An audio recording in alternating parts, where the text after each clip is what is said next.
জিবরিল আমিন আলাইহিস সালাতু ওয়াস সালাম নবী আরবি সাল্লাল্লাহু আলাইহি সাল্লামের দরবারে আসলেন। মাঝে মাঝেই তো জিবরাইল নবীর দরবারে আসেন, মাঝে মাঝেই জিবরাইল নবীর দরবারে আসে, হাসি খুশি থাকে, রাসূলের সাথে কথা বলে, ওহী প্রেরণ করে। একদিন আসলেন জিবরিল আমিনের মন খারাপ, দুশ্চিন্তার ছাপ চেহারার ভিতরে বেশি গেল। কিসের ছাপ বেশি উঠলো? একটু আওয়াজ করে বলেন না বাবাজিরা। জিবরাইলের চেহারার ভিতরে মলিনতার ছাপ দেখা যায়। পয়গম্বর প্রশ্ন করেন, ওগো জিবরাইল, তোমার চেহারার ভিতরে দুশ্চিন্তার ছাপ কেন?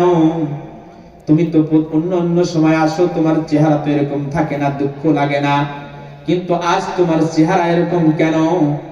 জিবরাইল কিছুক্ষণ পরে উত্তর করে, ওগো পয়গম্বর, আজকে আমি আল্লাহ পাক রব্বুল আলামিনের নির্দেশে জাহান্নাম সফর করে এসেছি, জাহান্নামের ভিতরটা দেখে এসেছি।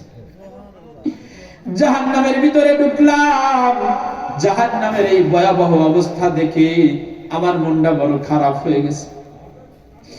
জাহান্নামের এই অগ্নি, এত ভয়াবহ আগুন, আর এই জাহান্নামের অবস্থা এরকম কঠিন, এই অবস্থা দেখে আমার মনটা বড় খারাপ হয়ে গেল। পয়গম্বর বলে, ওগো জিবরাইল, জাহান্নামকে কেমন দেখলে একটু বলো। জিবরিল আমিন বলেন, ওগো পয়গম্বর, জাহান্নামের মধ্যে 7টা স্তর রয়েছে। কয়টা স্তর? একটু আওয়াজ করে বলতে হবে। জাহান্নামের মধ্যে কয়টা স্তর বাবাজি? একটু আওয়াজ করে বলতে হবে। 7টা স্তর রয়েছে জাহান্নামের। পয়গম্বর বললেন, ও জিবরাইল, বলো 7টা স্তর, কোন স্তরে কারা থাকবে? একটু আওয়াজ করে বলো। জিবরিল আমিন আলাইহিস সালাতু ওয়াস সালাম একে একে নিচ থেকে শুরু করলেন। 7 নম্বর স্তরে থাকবে মুনাফিকরা। কারা? একটু আওয়াজ করে বলেন। আল্লাহ পাক রব্বুল আলামিন কোরআনে হাকিমের মধ্যে ইরশাদ করেন, ইন্নাল মুনাফিকিনা ফিদ দারকিল আসফালি মিনান নার। মুনাফিকরা হবে জাহান্নামের একেবারে শেষ স্তরে। মুনাফিকদের ঠিকানা কোন স্তরে? জাহান্নামের 7টা স্তর আছে, একেবারে 7ম স্তরে।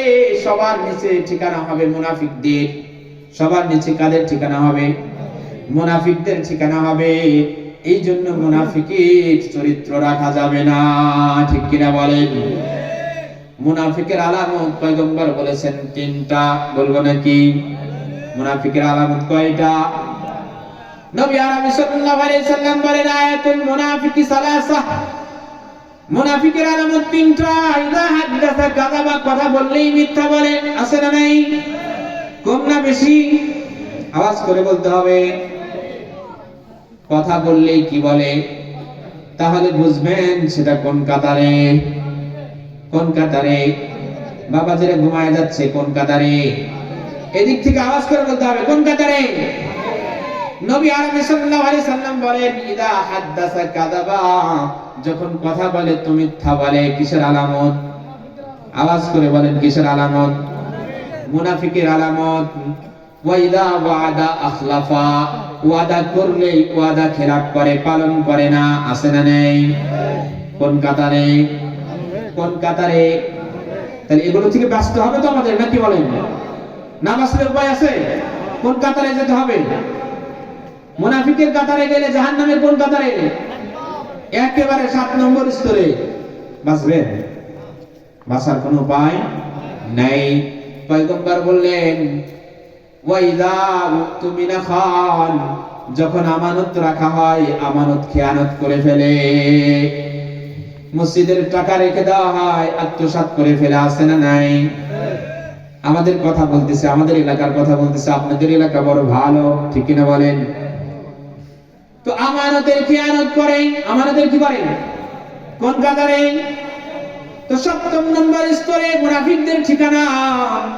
পয়গম্বর বলেন, জিবরাইল বলো 6ষ্ঠ নম্বর স্তরে কারা থাকবে?